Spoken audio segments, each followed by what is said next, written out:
자신이 지키고 보호해야 될 아이를 사망에 이르게 하는 이러한 사건들에 대해서 더 이상 관용이 베풀어져서는 안 된다고 생각을 하는데요. 아이의 목소리는 어디에서도 들을 수 없기 때문입니다. 안녕하세요, 이재영 변호사입니다. 얼마 전 TV를 보다가 너무 가슴 아픈 사건을 보게 됐습니다. 바로 그것이 알고 싶다에서 방영된 여수 4개월 영아 살인사건입니다. 태어난 지 고작 4개월밖에 되지 않은 아이가 다발성 외상과 뇌출혈로 숨졌던 사건인데요. 그 사건이 발생한 직후에 경찰에 신고한 부모는 이렇게 경찰에 말했습니다. 아이가 목욕을 하려고 욕조에 들어갔는데 잠깐 딴 데 본 사이에 아이가 의식을 잃고 숨졌다 라는 게 이제 부모의 이야기였고, 경찰 수사 단계도 사실 이 부분에 대해서 명확하게 그 이전의 영상들이 확인되지는 않았어요. 그런데 검찰에 넘어가서 검찰에서 당시에 집안에 설치되어 있었던 홈캠 CCTV에 대해서 압수수색을 진행을 하고요. 압수수색 결과 홈캠 안에 있는 SD카드에서 수백 개의 홈캠 영상들이 나오고, 그 영상들을 통해서 이 세상에 이 사건의 진실이 드러나게 됩니다. 당시 집안에 설치되어 있었던 홈캠 영상에는 차마 입으로 담기 어려운 정도의 충격적인 학대 장면들이 많이 저장이 되어 있었습니다. 아이를 거꾸로 드는 장면부터 아이를 집어던지거나, 혹은 그 골든타임에 아이가 의식을 잃은 그 상황에서도 신고가 지연되는 그런 모습들까지도 홈캠에 전부 녹화가 되어 있었습니다. 저도 영상을 보면서 많이 충격을 받았습니다. 마음이 너무 아프고 화도 정말 솔직히 많이 났습니다. 그런데 사실 이런 아동 학대 살인 사건의 경우가 형량이 충분하지 않은 경우들이 많습니다. 우리가 생각했을 때는 정말 중형으로 다스려야 된다라는 생각은 들지만 실질적인 형량은 10년 안팎인 경우가 많은데요. 오늘은 아동 학대 살인 사건의 경우에 왜 형량이 낮은지, 그리고 이 부분에 대해서 어떤 부분들을 법적으로 좀 짚어봐야 할 것인지에 대해서 한번 이야기를 해보겠습니다. 그것이 알고 싶다에서도 이 사건을 다루면서 영아살인의 사건이 왜 형량이 10년 안팎에 머무는지를 지적을 했었는데요. 전혀 저항하고 방어할 수 없는 아이를 사망에 이르게 한 이런 사건들이 왜 형량이 10년 안팎에 머무는지에 대한 이유는 크게 두 가지가 있을 수 있습니다. 첫 번째는 어떤 죄명이 적용되는가에 문제가 있을 수 있어요. 왜 그러냐면 결국에는 검찰에서는 이 아동학대 살인사건을 기소를 할 때 이 사람의 고의 부분에 대해서 입증을 해야 되고, 공판 과정에서도 입증을 해야 됩니다. 근데 피고인 입장에서 내가 살인의 고의를 가지고 있지 않았다라고 주장을 하게 되면 검찰 입장에서는 이 부분에 대해서 입증하는 게 사실은 좀 어려운 문제가 있고, 그럴 경우에 결국에는 살인죄가 아닌 일반 아동학대 치사 사건으로 기소를 하게 됩니다. 이 경우에는 우리 대법원에서 정하고 있는 형의 기준이 기본 형량이 4년부터 8년까지로 정하고 있어요. 그렇기 때문에 사실 죄명이 아동학대 치사로 적용이 되는 경우에는 형량이 많이 줄어들 수밖에 없습니다. 자, 이제 두 번째 이유는요, 법원에서 이 형을 감경해 준다라는 문제가 있습니다. 이게 문제라고 할 수 있느냐는 것도 사실은 논란의 여지가 있을 수는 있는데요. 만약에 살인죄로 기소가 되어 살인죄 적용을 받아서 처벌을 받는다고 하더라도 결국에는 살인죄의 기본 형량이 10년에서 감경을 받는 경우들이 많아요. 이제 뭐 경제적인 사정이라든지 다른 아이를 양육해야 한다거나 그 부모의 어떤 딱한 사정들이 재판에 나오고, 그것들을 재판부가 이제 받아주면서 형량이 줄어드는, 결과적으로 형량이 10년 밑으로 떨어지는 그런 상황이 발생하는 경우들도 많습니다. 형량에 대한 이야기를 하면서 결국에는 우리 법이 영아 살해에 대해서 어떻게 보아왔고 지금 보고 있는지에 대해서도 한번 좀 볼 필요가 있는데요.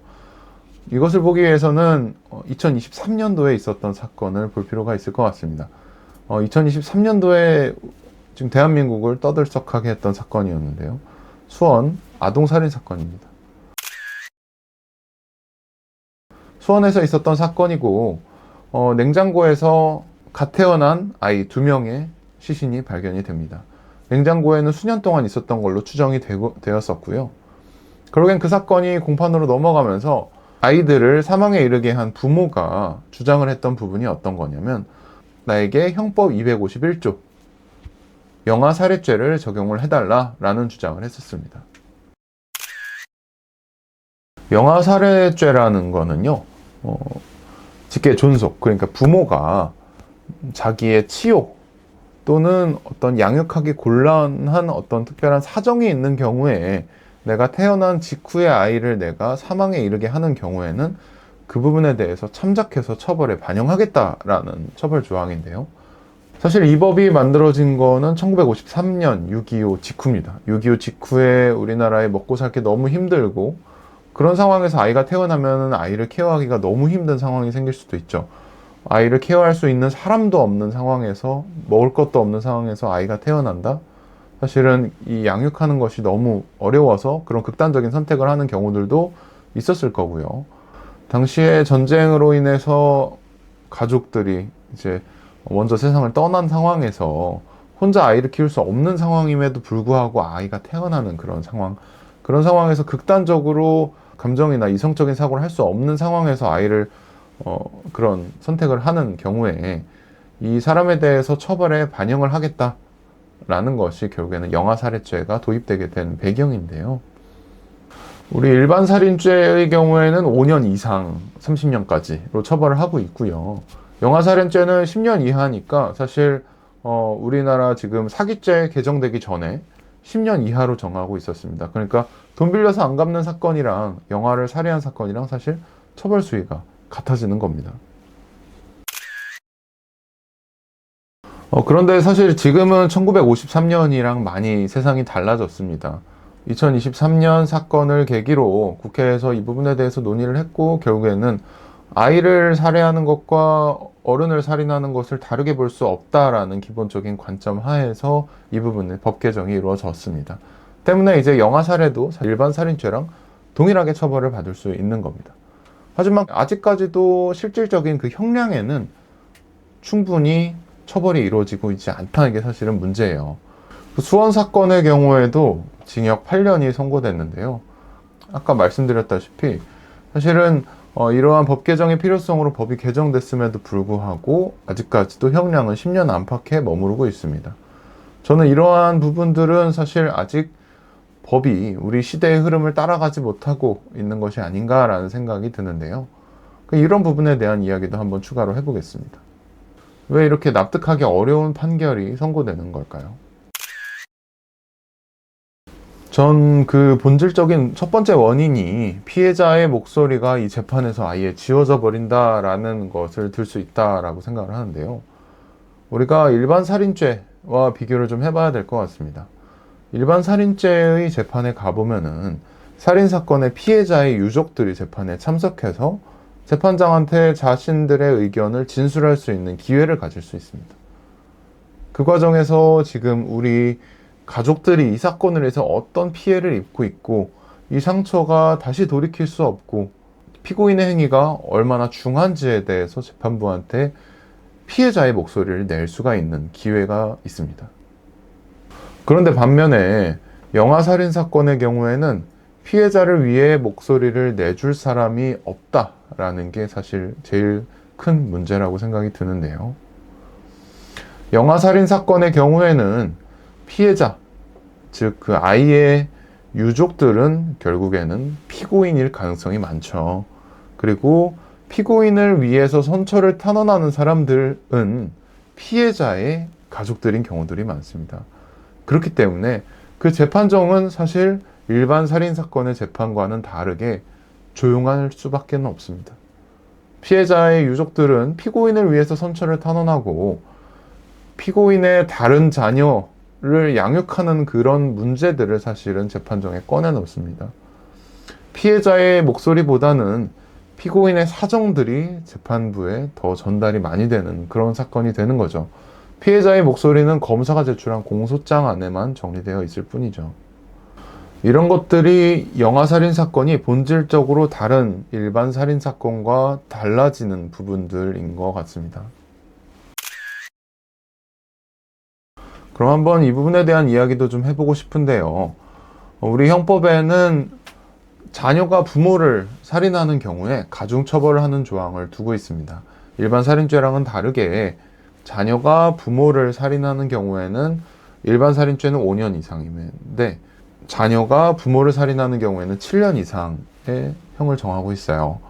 그 이유는 기본적으로 효의 관점에서 이러한 조항이 생긴 부분들도 있고, 높은 수준의 신뢰관계를 이용해서 그 신뢰관계를 보호하고 도덕적 의무를 가지고 있는 사람이 그걸 파괴했다면 이 부분에 대한 처벌의 필요성이 굉장히 높다라는 게 사실은 이 존속살인을 가중처벌하는 본질적인 이유입니다.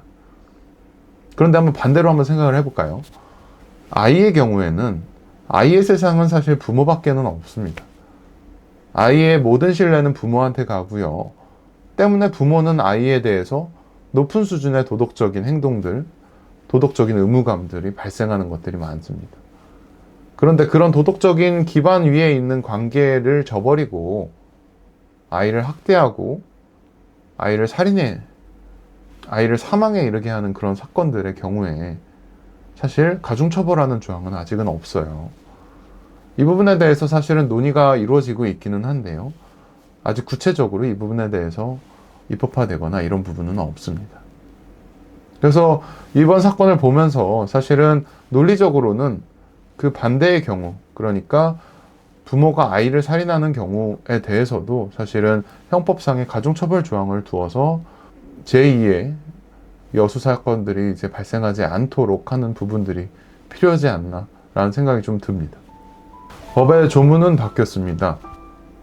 다만 법원의 잣대는 아직까지 충분히 바뀌지 않은 것 같습니다.